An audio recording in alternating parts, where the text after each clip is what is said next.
remember last week when just out of nowhere, Joe Biden popped out with some random amnesty executive order, amnesty for spouses for people who are illegally?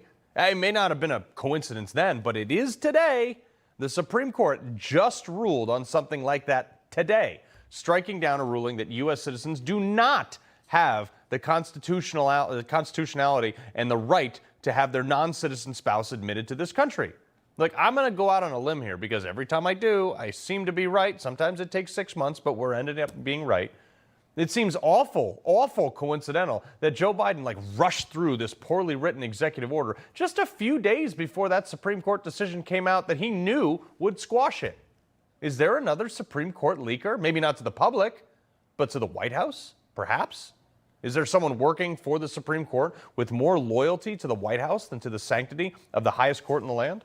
The only reason I'm asking is, check out this political play. Joe Biden says, hey, you can marry someone to make them a U.S. citizen, no problem.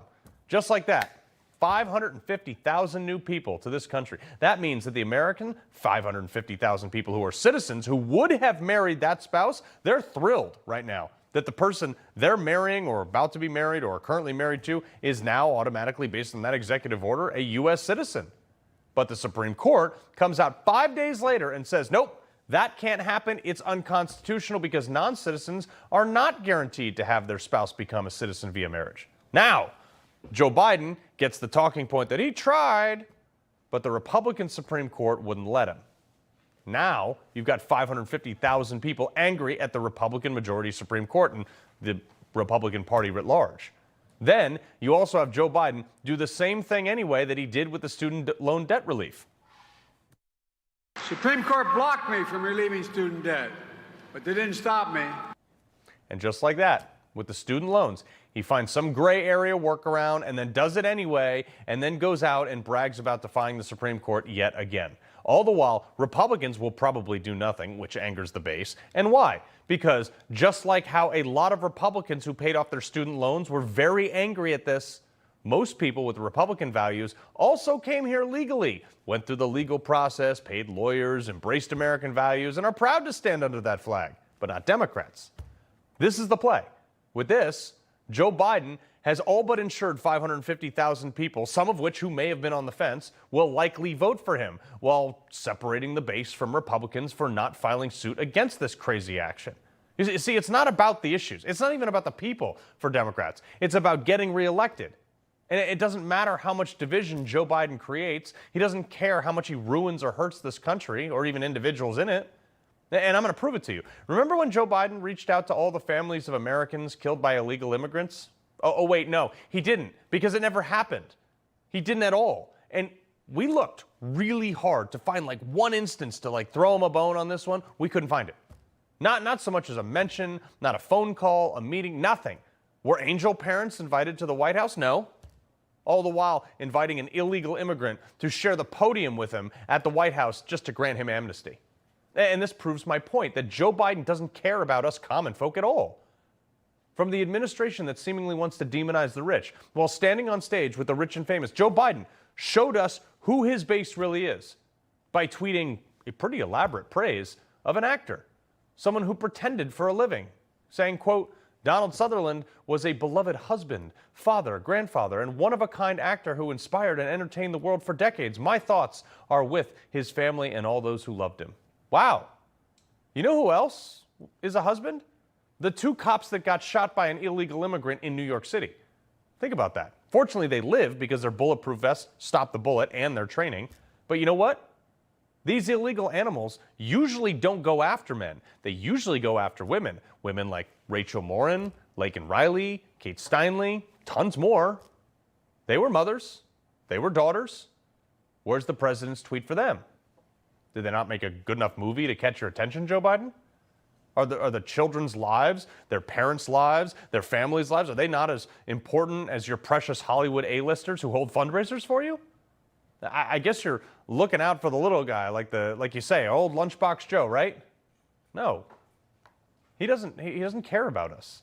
He tells us he does. He tweeted, quote, the best part of my job is showing up for the American people. But he can't actually cite anywhere that he's showing up. Hey, really? Showing up?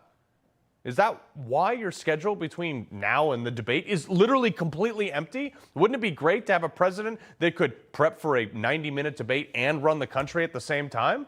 He's only showing up at Camp David. That's it. Seriously, Joe? Which American people are you actually showing up for? Because it took 3 years to show up at the actual border. You didn't show up in Ohio until months later. You didn't show up anywhere else. We're not talking about anything that like showing up to the dinner table.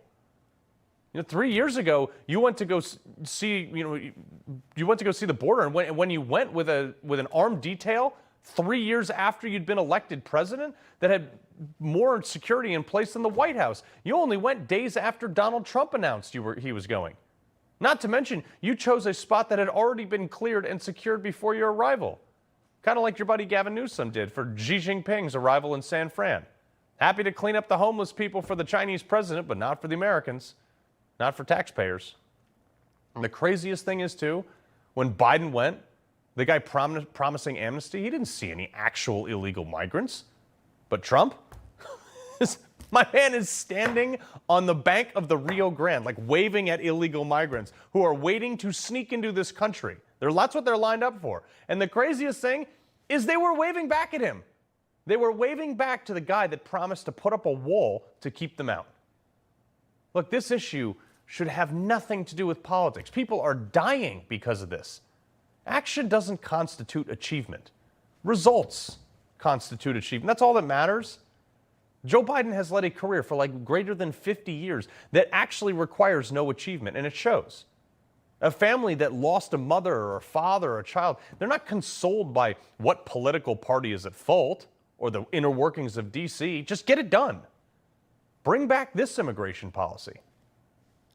We all agree on the need to better secure. We simply cannot allow people to pour into the United States undetected, undocumented, unchecked, and circumventing the line of people who are waiting patiently, diligently, and lawfully. And we're going to build a wall. We're going to build a wall. We're going to build a wall. Latinos for Trump, I love you. Yep. And look, I will never give Obama credit for almost anything, but even he admitted this was a problem. You just saw it. And if you fix this issue, you'll have a lot less headlines like this one of people dying.